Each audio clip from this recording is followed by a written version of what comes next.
we tried to beat them to the moon.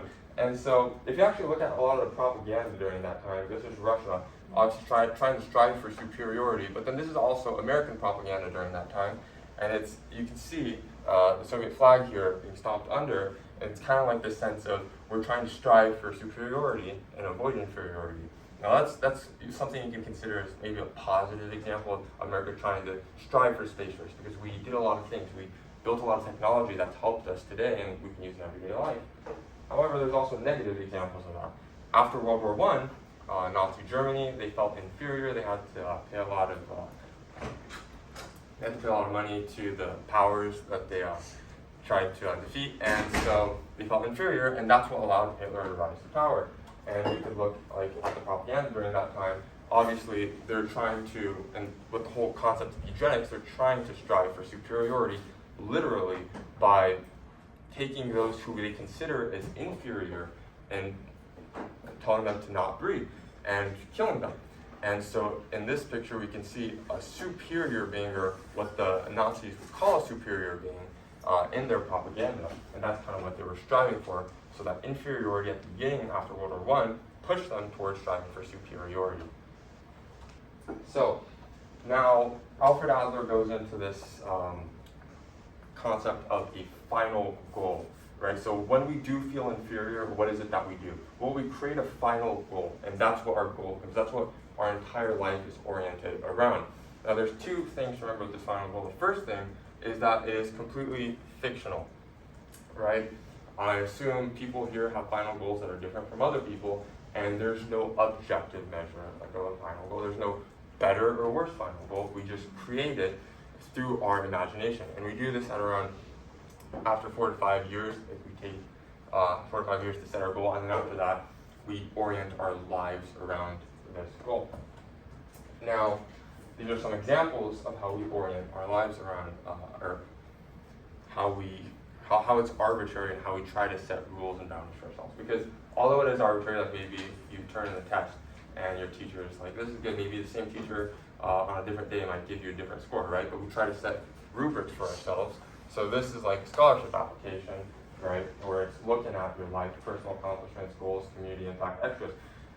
This isn't the only way to look at a scholarship application. This isn't the only way to look at your life, but this is one of the ways that people have decided to grade individuals to see if they, or evaluate individuals to see if they qualify for scholarship and how much they should qualify for. Same thing here. We go to employee kind of hiring spreadsheet where you grade people, right? Like James has a 3.62. He's not doing well, but Stephen is doing really well. He's got 4.75. And under a different rubric, maybe Stephen would be better than James, but we don't know. So these are all arbitrary, but we kind of conventionalize them through our understanding of what we think is better and what we think is worse. So we can see this today in social media. The common trend is like, he's a 10 or she's a 10, but something, right? And so it's kind of this, it's all over the place, even in popular culture today where we see individuals rating other individuals, but just because a person's name starts with a J doesn't necessarily mean he's a 0, right? So it's completely arbitrary, right? And so an example that you all probably have, according to this study, around 91.2% of participants have a bucket list, or individuals have a bucket list, right? So maybe you guys have a bucket list of things you want to do, and that's how you rate your life. Maybe at the end of life, when you're on the deathbed, you might think, I didn't go skydiving, or I didn't get the job that I wanted. Maybe that's how you rate your life, and you're like, it was incomplete, I didn't self-actualize. Or maybe you did reach that, and you did think that you did self-actualize. A lot of us, we don't have a perception of the bucket list as something that's necessary, or something that would influence our lives to the extent that it would evaluate our lives in a certain way and determine whether our lives were good or whether our lives were bad. However, you have a goal, right? And so that's great.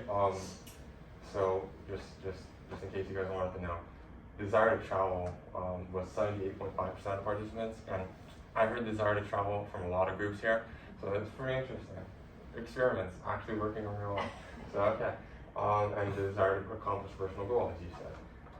Right now, we'll go on to a final goal. So the final goal is a little bit different, and this I actually love the way you answered that question because it segues perfectly into the difference between a bucket list and a final goal and why the final goal is so important.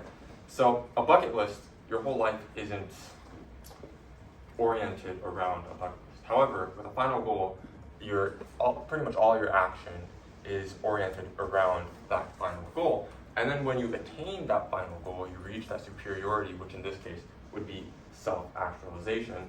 And this is kind of Adler's big important point. So I want to play a video for you. Does anybody here know Viktor Frankl? Right? So for those of you that don't know, Viktor Frankl was a Holocaust survivor in Auschwitz, and he also has a PhD, so a very smart person who has a lot of practical experience going through some hardship.